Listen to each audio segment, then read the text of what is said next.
My name is Tara. We're going to talk about the core. So the core is not just your abs, and it's not just about protecting your spine this way. It's all encompassing to the spine. And one note is that we have a deep inner core line that starts inside the ankles. It comes all the way up through the inner thighs and through like the pelvic floor on each side of the spine, all the way up, not just to the base of the head, but even to the outside of the ears. So your deep inner core line, and you can Google that and find a really good picture probably of what that deep inner core line looks like. So from the inside of the ankles, in through the inner thigh, on each side of the spine, up to the outside behind the ears here, these muscles on the skull. So that deep inner core line, if you ever hear me say that, that's what we're talking about, that deep inner centered line. Now, for our powerhouse, like in Pilates and yoga and our everyday activities, in our workouts, we need to have the powerhouse contracted. And those powerhouse muscles are your abs. You have 4 layers of abdominals, your low back, your glutes, your pelvic floor, which is like a hammock that holds all the organs up, and your inner thighs. Your inner thighs are part of that. So the inner thigh connects up, the abs and low back connect like down in this way, the glutes connect down, and the hammock is down like this. So they all interact, and without one you really can't get the other to contract very well. So some of my words might be a little graphic, so you just have to excuse it. It's just part of life. Just get over it. So if you're standing, feet grounded in a normal stance, I want you to wink your anus. And I know that's funny, but like I said, just get over it. Wink the anus while you're standing there. Just wink, wink, wink. All right, keep that in mind. Then I want you to think about these abdominals, the way, whether you're male or female, the abdominals run down and connect here, right? So I want you to think about taking those abdominals and tucking them under the torso. So male or female, that's the same. Take those abs, tuck them under. So now tuck those low abs under and wink the anus, right, at the same time. So tuck under and wink, tuck under and wink. So it's a deep pelvic floor contraction, and all of our core work should start with that pelvic floor contracted. Now let's add a squeeze object. So you have an exercise ball, a kid's ball, a yoga block, a pillow, something that you can put between the inner thighs. You're gonna feel this so much more when you add the inner thigh. So standing normal, squeezing our object, and I want you to tuck in those abs and wink the anus at the same time. So for women, and like I said, just try to bear with me on this, but you take the clit and tuck it under like you're nodding. And men, like you're nodding underneath and you're pulling that in. So you're nodding those abs under and you're winking the anus and you're squeezing the inner thigh. So that's our base, right? Once you have that base, that will help with incontinence. It'll help us just have better control. It'll help us hold those organs up, and it's also going to help us brace this powerhouse in all of our life activities, especially our exercise, yoga, Pilates. So we've got the inner thigh tight, we've got that pelvic floor tight. Now let's talk about the back. The back needs to be strong and erect, so we're not hunched over. And if you need help, go against a wall. So your butt and your shoulder blades should be back against the wall. Your feet can be away from the wall, that's okay. Use the feet actually away from the wall to help you push the hips and shoulders back. But I want you to squeeze these muscles in the back. So have that nice and tall with really good erect shoulders. Your shoulders should be squared, not up by your ears. You can take those hands down your back and squeeze that down and look right and left just to kind of loosen up those neck muscles. You could also do ear to shoulder. So the shoulders are our secondary powerhouse. And if these shoulders are all wonky, your core is not going to engage properly. So the first powerhouse is abs, backs, glute, pelvic floor, inner thigh. But the secondary powerhouse are those shoulders. And what are those shoulders doing? So nice square, erect shoulders, spine, Good. Now let's talk about the abs. So deepest layer of abdominal is like a girdle. It runs long ways like this across the body, and that is called the transverse abdominal. And then under there, or on top of there, you have obliques, and those run this way and this way. And what those are responsible for are somewhat breathing, like because you inhale and you exhale and that kind of collapses, that those same diagonal lines run between every single rib. These tiny little intercostal muscles run between every rib doing that same thing, right? Just allowing that kind of collapse and lift. But the obliques are also responsible for our diagonal muscle contractions and release. So one is pulling you in, one is letting you come back out or pulling you back out. So you've got diagonal this way, diagonal this way. Those are called obliques. And then the ones you see in the fitness magazines and on the, you know, fitness posts and everything, where everybody, you can see those, the 6-pack, or maybe they have 8-pack or whatever they have. You can see that is called the rectus abdominal, and that's the surface layer of abdominals. So you have this one that's responsible for the up and down, right? You have the obliques for the diagonal, and that transverse abdominal is responsible for holding the organs in, and it does its part in breathing with the diaphragm. So, okay. So with that transverse abdominal, they used to say that you could not work that layer, and Joseph Pilates proved that to be wrong. And he proved, his theory was that you used it in exhalation and compression, and you could work that, and then they studied it. It was studied, and it was proven to be true. So when we exhale, we are using that transverse abdominal, and when we suck in our abs, we are using that transverse abdominal. And when they are together, they are powerful. So it's suck in and blow out. Suck in and blow out. Okay, so now you know a little bit of each section, right? So now let's add some movement to that. So let's keep our squeeze object between the inner thighs. I want you to squeeze that pelvic floor. So tuck those abs under, tuck it under, nod under. Squeeze the anus in, squeeze the glute muscles, squeeze the inner thigh. We're not locking our knees. We're standing nice and strong. Now, hands behind the back, and I want you to squeeze your back muscles. And then I want you to squeeze your ab muscles. Inhale, squeeze the back muscles. Exhale, squeeze the ab muscles. Now, as you do that, you're inhaling, lengthening and stretching. Exhaling, compress, and blow that air out.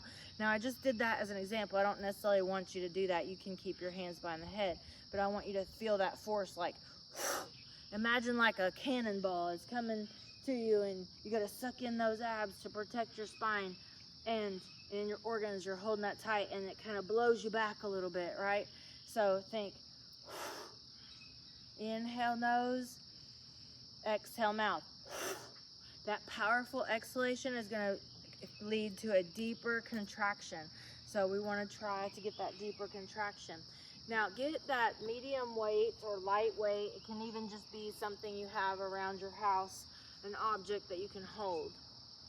So we're standing in our mountain pose like in yoga. We're standing nice and erect and tall. We're engaging all those core muscles.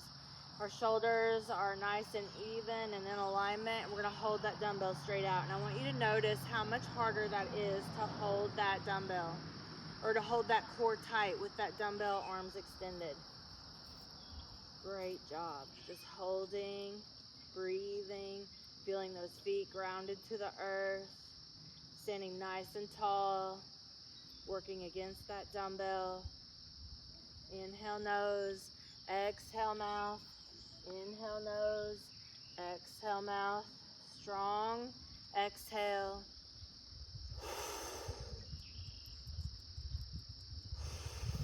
Great, bring that dumbbell in. Now, you can do this with or without a dumbbell. I'm going to do it without, but you can keep it if you want. So chair pose in yoga, we're holding that pelvic floor, inner thigh tight, the glutes tight, abs and back tight. And we're just going to sit back in a chair pose, knees not out past the toes, heart open, and arms are like palms facing each other. Imagine holding a little energy ball here. Now let's take that energy ball and hold it out farther, or that dumbbell. Feel the difference in your core. Now let's bring that back in, and now let's extend the arms over the shoulders.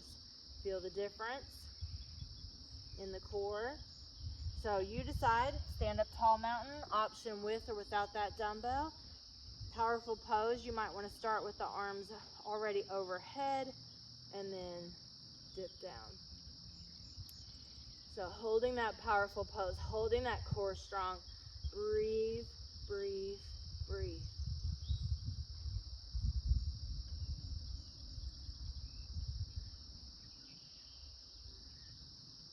Great job. And then we release. All right, so keep all that handy. I want you to grab a drink of water. We're going to talk about pelvic floor and core engagement with our movement. So let's go onto our back. Now, I love this move. This move really can help our brain connect to those muscles a little bit better. So we're lying on our back, and let's take a moment here and take the arms nice and wide and open up those shoulders. Pull those shoulders back towards the earth. Pull the ears away from the shoulders. Find a natural spinal alignment, and just give yourself a moment to rock the knees side to side. Take a nice deep breath. Grounding yourself to the earth, centering that spine.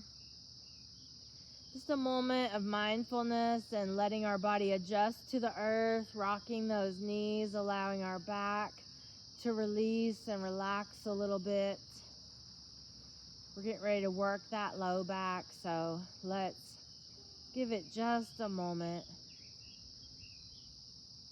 All right, let's take our squeeze object. Let's put that between the inner thighs again. If you don't have it, it's okay, just pretend, but you'll notice when you have that squeeze object, you squeeze like 10 times better in the core. All right, so neutral spine. Your hips are grounded to the earth. Your shoulders and shoulder blades are grounded to the earth. You feel a little bit of that rib cage on the earth. And you have this low back natural arch. You have a natural arch in your neck, and you're gently pushing that head down into the earth. We're going to do a very simple exercise called pelvic tilt. It is in theory simple, but is very complex. So first I want you to squeeze that pelvic floor, and then squeeze the object, and then squeeze the pelvic floor again. So that's our base. Inner thigh, pelvic floor. The glutes are contracted. Now we're going to work with our spine, our abs, and our back. So now I want you to inhale, arch that low back, keep the head pushing back, and then exhale, press that low back into the earth. Inhale, let that arch, low back arch. Exhale, press it down into the earth. Inhale, arch. Exhale, press. Inhale, arch. Exhale, press.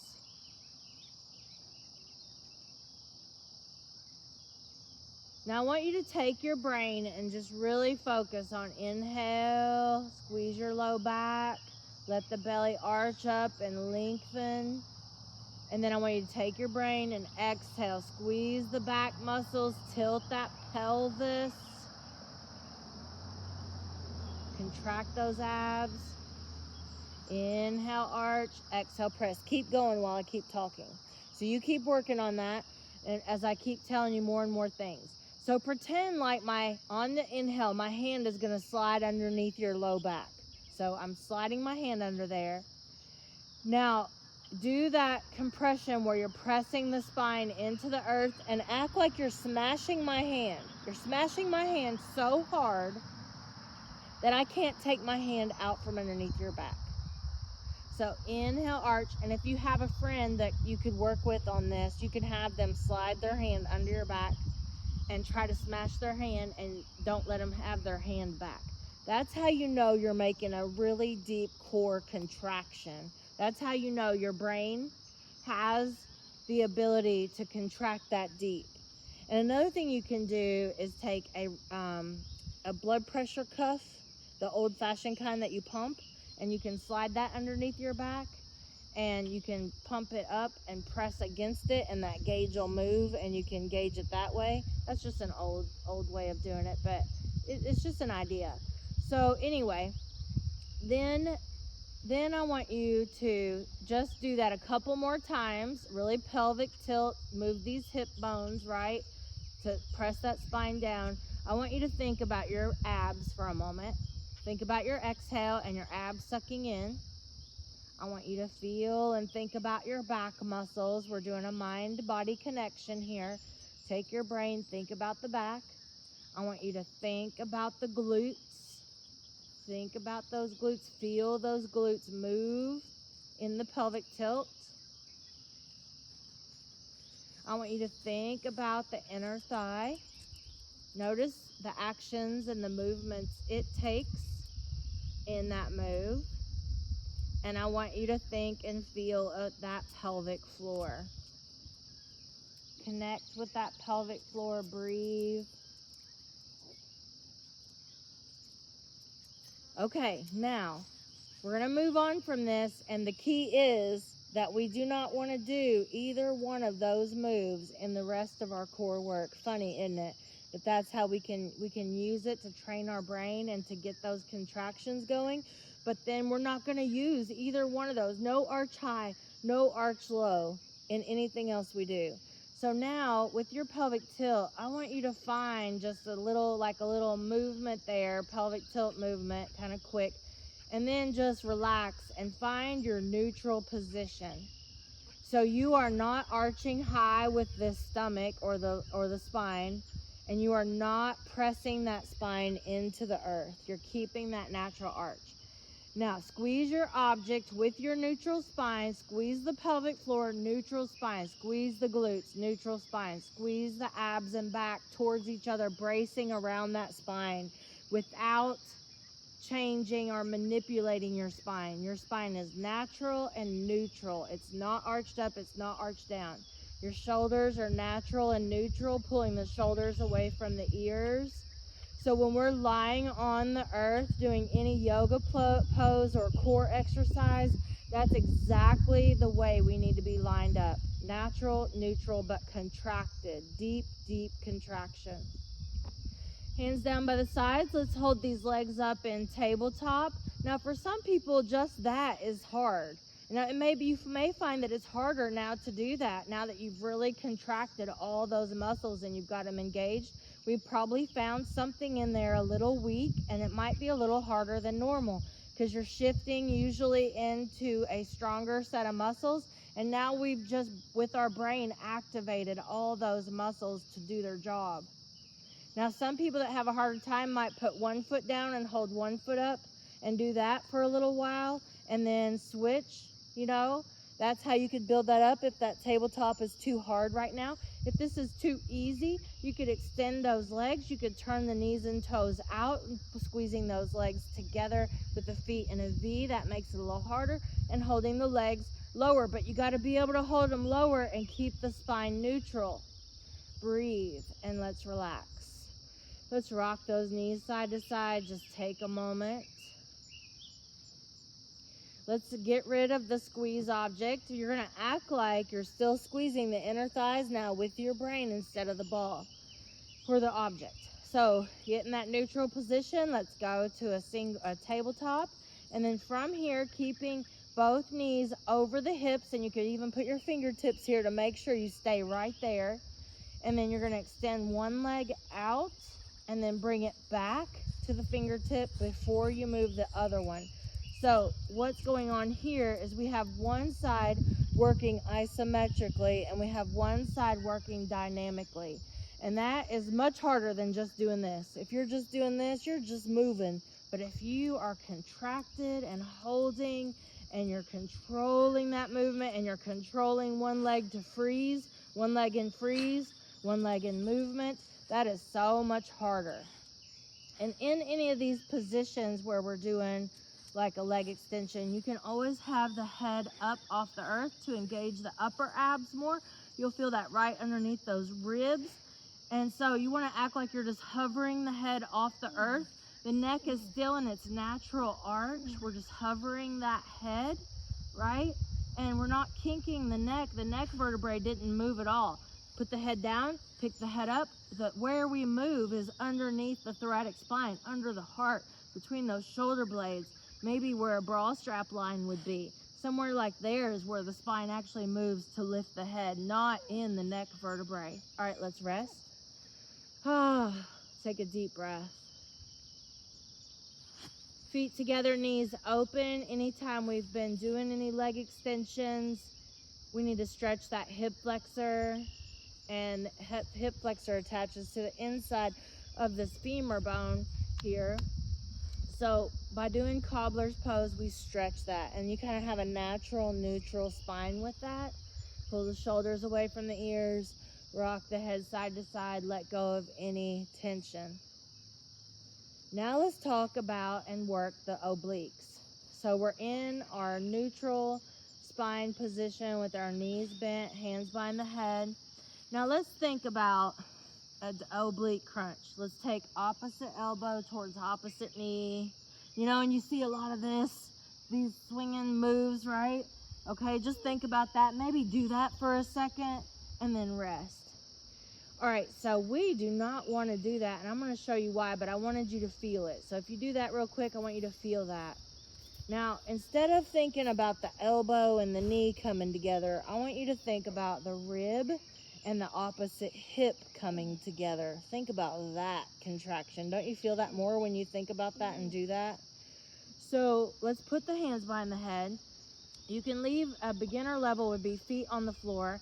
A medium level would be legs in tabletop, and a hard level would be legs extended. And the lower the legs, the harder. So what we're going to do is bring opposite knee to opposite elbow, but I really want you to focus on exhaling and bringing that rib towards that hip. And then bring it back with control, and then do the other side. Control, control, control. And I want you to really put your brain to those diagonal muscles. Neutral spine, neutral neck, breath flowing. Move with your breath. Inhale, and you go down. When you're ready to exhale, you come up. And I want you to feel those oblique contractions. Feel those obliques. Good job. And then we'll rest. I want you to notice if you felt that. Rib to hip, slow controlled movement, no swinging, and brain focus on those muscles. Much, much better. Much better than the old school bicycle where we're just flinging our legs and arms around and putting our vertebrae and our discs at risk. All right, so let's come to all fours. You can use your squeeze object here again. So put the squeeze object between the inner thighs, hands underneath the shoulders, middle fingers forward, all four corners of the palms on the earth. And now we're going to do a cat, an angry cat, and you can add cow, which is where you sink the spine if you want. But think about an angry cat. I want you to suck up your abs against gravity and arch that spine. And then inhale when you're ready, release, and exhale, blow all the air out. Imagine that cannonball working against gravity, squeezing that squeeze object and the pelvic floor, squeezing the abs up into the body. So when you do cat-cow, you should really be activated in that cat, really sucking up those abs. That's just gonna help you arch that back even more. It's gonna help you stretch that back even more. The more you're contracting the abs and blowing out the air. So think suck in, blow out, suck in, blow out at the same time though. Like that. So if you're in a more flowing, easy yoga class, more relaxive and restorative, you would do that very quiet. You would still do it. Suck in the abs, squeeze your object, even if you're pretending, and blowing that air out until every ounce of air is out. Getting down to every ounce of air out of the lungs does two things. It cleans out your lungs, which helps clean our blood supply, but it also is going to work deeper in that transverse abdominal, which is the hardest layer to work, right? And then in your bird dog, so we're in all fours, our core is engaged, our spine is going to stay neutral, and we're going to reach out like we're going to shake someone's hand, and then the opposite leg. This part of the core, or the deep inner core line of the body, is the erector spinae muscles. We are working and stretching these muscles in the bird dog. Bird dog is one of the most important moves you should do through your whole life. Even if you're 100 years old, you should be trying to do bird dog, even if it's a modified version. So this is a normal version, but there are ways to do it very modified where you don't even have to be on the floor. But think, lengthening from the opposite arm through the opposite leg. The erector spinae muscles are long, skinny muscles that run along the spine, and they keep us erect. And you may not be able to feel them. I want you to try. Take your brain and feel or imagine how those long, skinny muscles run all the way from the sacrum, the very bottom of the spine, to the base of the skull. And you could Google erector spinae muscles so that you could see what they look like.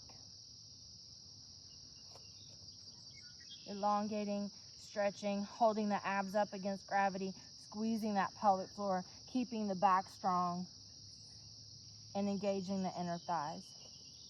Great job. Now we're going to use that weight again for a Z stretch.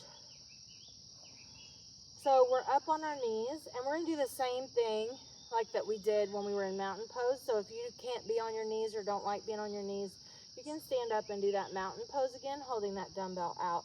So I'm going to do it first without the dumbbell. So we're standing on our knees or on our feet. Our knees are under our hips. Push those hips forward. Hold the abs in, all that core engagement we've been talking about. Extend the arms straight out, and then lean back. Lean back. Breathe. And then let's add that dumbbell. So you have the dumbbell. And hold that out. Squeeze all those muscles. That squeeze object helps with this. Really keep all the muscles bracing that spine. Think deep inner core line. Think powerhouse abs, back, glutes, pelvic floor, inner thigh. And think secondary powerhouse shoulders. Great job. All right, one more thing I would like to discuss is our boat pose that we use in yoga and Pilates and exercise, regular exercise. Well, one thing I would like to say, we won't do plank today, just because plank is done pretty well generally, but keep that core contracted the same way as when you're lying on your back, your neutral spine, all of that, you're still contracting the same muscles. One area that people really can hurt their low back is boat, so I want to spend some time on boat. And if you've done my class before, you've heard some of this. Now, if you're advanced, you've heard all this before, you can go ahead and hold your full boat and hold it the whole time I'm talking as your challenge.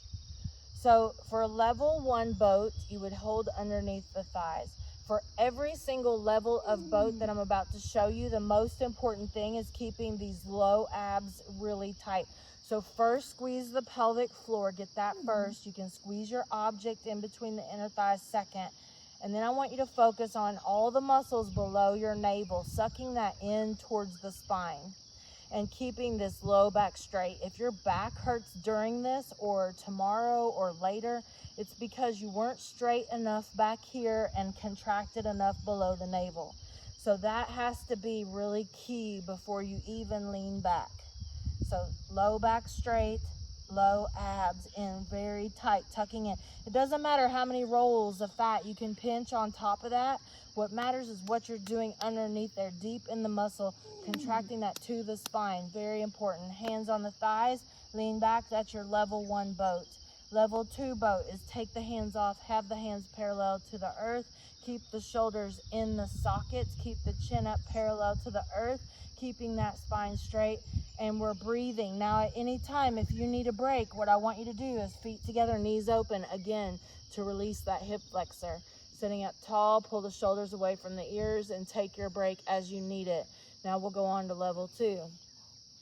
Level 2, hands on the thighs, lean back, core engagement, shins parallel to the earth, core engagement. Reminder, keep the head following the spine. The head should always follow the spine naturally in every yoga pose that I can think of. The head should be following the spine naturally in every Pilates exercise, in every gym exercise, or any exercise you're doing. So level 3, hands on, shins parallel to the earth, point the toes, flex the feet, whatever you feel like doing there. Keep the shoulders in the socket, shoulders away from the ears. Level 4, hands off. Holding that low spine straight, those low abs tight, and you can hold that as long as you can hold it. Shaking is okay, but pain is not. No pain, no collapsing of that low back. You'll feel your back wanting to collapse. You start to feel that, you go right into your cobbler's pose, regroup. So you can repeat level 1, 2, 3, 4, or we'll go to level 5. Nice deep breath.